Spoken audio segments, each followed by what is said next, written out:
Good morning, good afternoon, good evening, folks. Michael Zuber, one rental at a time. It is Tuesday, and that means we speak with our real estate entrepreneur, Omar Alfaro. How you doing, sir? Pretty good. How are you, Michael? What's up, everybody? Hey, man, I'm really looking forward to this conversation. We talked about this a little bit after we closed last week, and I'm like, dude, once this closes, we got to talk about it because what we're going to go through is you essentially executed exactly what I tell my students to do. You have a buy box. Yep. You look at it every day. Yep. You have looked at it long enough to know what an average deal is. Because Correct. you know what average is, you will take immediate and quick and certain action on great deals. So one of your buy boxes you have been looking at for years is Orange County. For those that don't know Orange County, it is ridiculously expensive. It is. It really is. Yeah. It is one of those markets where, you have a buy box, you could look for years and not find a great deal. It's just that kind of dirt. Lo and behold, I think it was 3 weeks ago now, you were doing your morning routine and hit your buy box in Orange County and you saw a listing. And why don't you just talk about what you saw? And then the fact is you took immediate action. But what did you see that fine morning that might, change your life a little bit?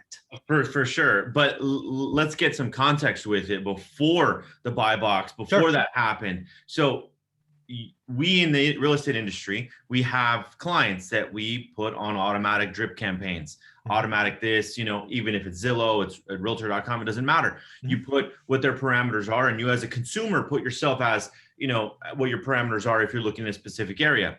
I've been doing that for a minute. So I myself am a realtor, but I also want to know if there's a new deal that comes up within hours, I'll know about it. Yeah. And this is how that happened. And I was very specific with Orange County, with Costa Mesa in particularly, and it's east side Costa Mesa. So it's closer, it's at the end of the 55 freeway. Okay. And it's a great spot. I mean, it's an awesome location. So things kept popping up and retail, boom, Right. Something pops up.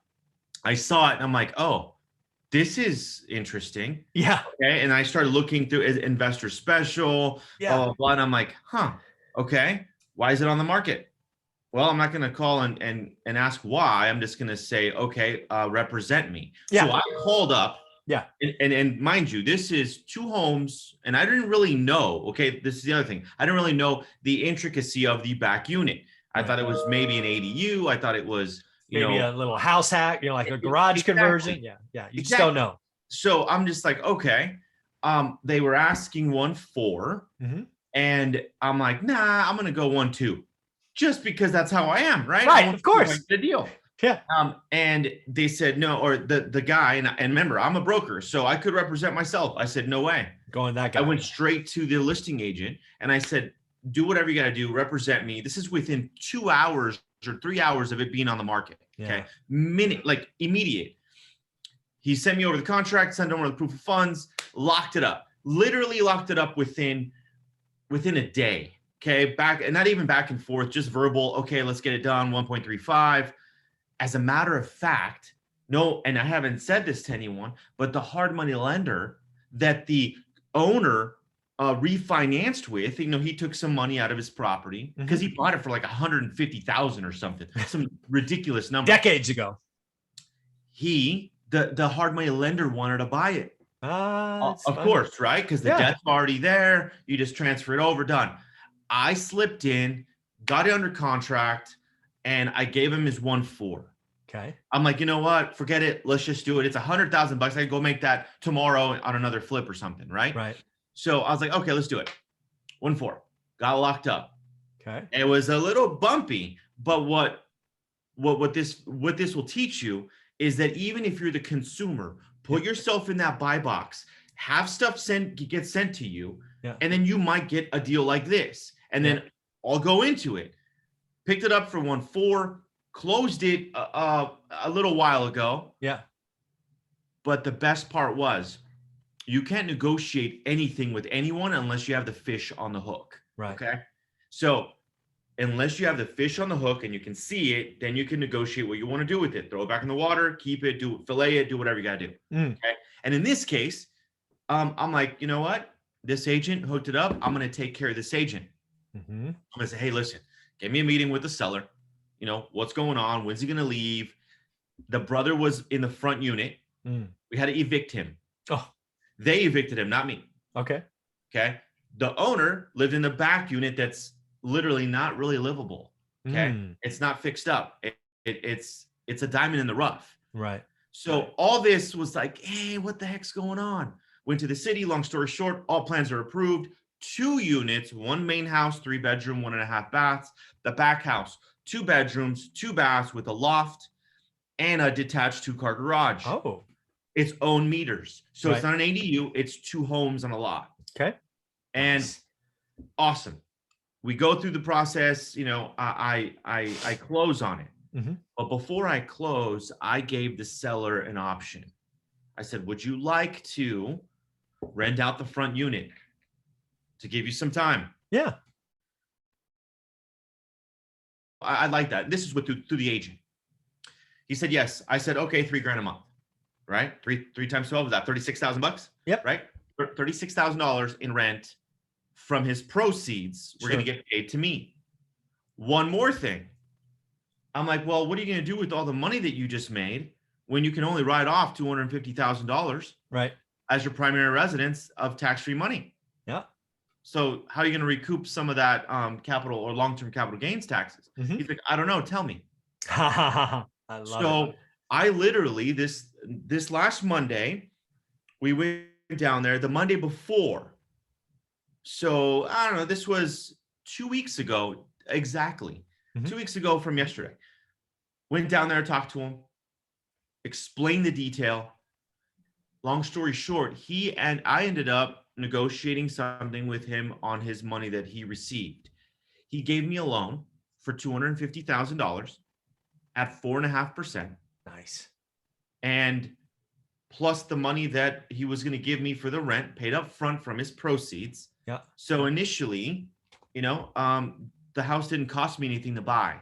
I made $50K, and in the meantime, the value of that property has increased. Yeah. There's multiple offers right behind me in case I didn't close at 1.6, 1.7, because one house is worth about 1.4. Right. 2 houses, do the math. After I'm said and done with it, it should be about a 2. My opinion, I think it's gonna be a 2.2, 2.1, 2.1, 2.2 property when it's all said and done. Yeah. And this is what I want people to realize is sometimes, you know, some people ask me all the time, right? This is like expensive markets, San Diego, Miami. You can have buy boxes there. And yes, occasionally great deals come across, even in places like Orange County. Again, think about this opportunity. The people that tell me there are no deals out there, you've got to look, and you've got to look for a long time. You found it was on the MLS. First off, it wasn't bird dogging, wasn't door knocking, wasn't texting, it wasn't mailers, MLS.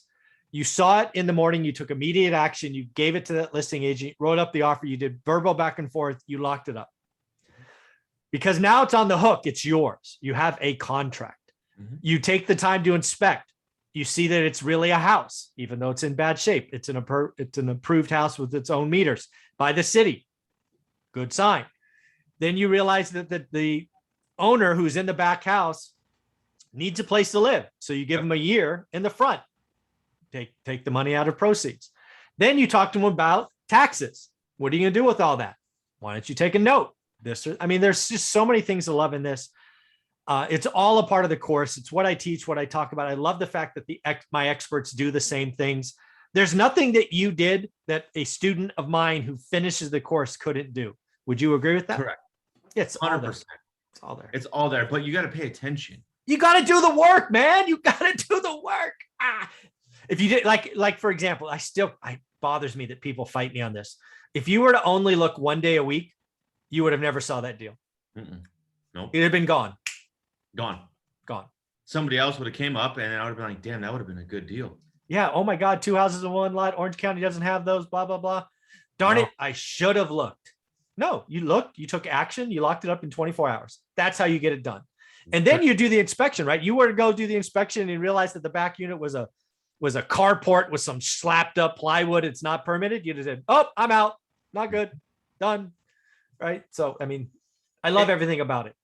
And it's just, guys, like, remember, it's your buy box. It's your buy box. Michael talks about it all the time. I have a specific buy box, and at times, as investors, do we want to make this deal fit in the buy box? At times we do. Depends on your market, depends on the price point, depends on a lot of stuff. Okay.